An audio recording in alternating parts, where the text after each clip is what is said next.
இந்த நாளின் தலைப்பாக forgets and heals.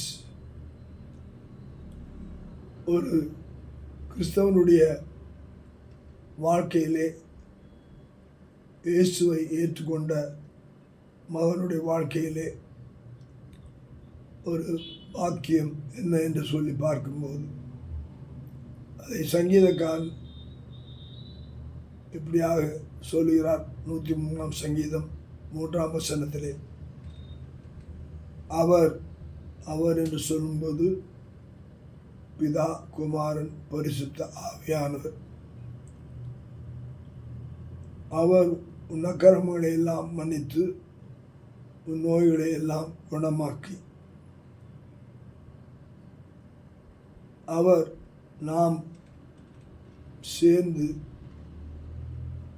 இதை ஒழுங்குபடுத்துவோம் என்று சொல்லி பூமியை உண்டாக்கினார்கள். ஒழுங்கும் கிரமமாய் இருக்கத்தக்கதாக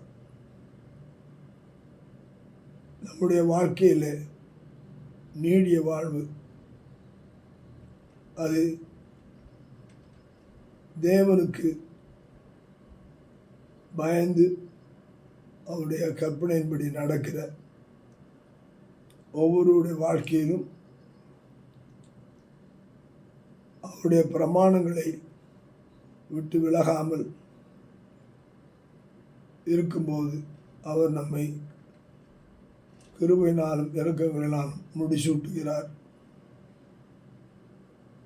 அது மட்டுமல்ல, அவர் நம்மை நன்மையினால் திருப்திப்படுத்துகிறவராய் இருக்கிறார்.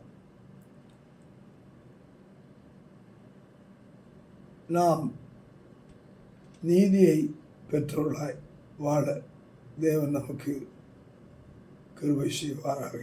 ஆமென்.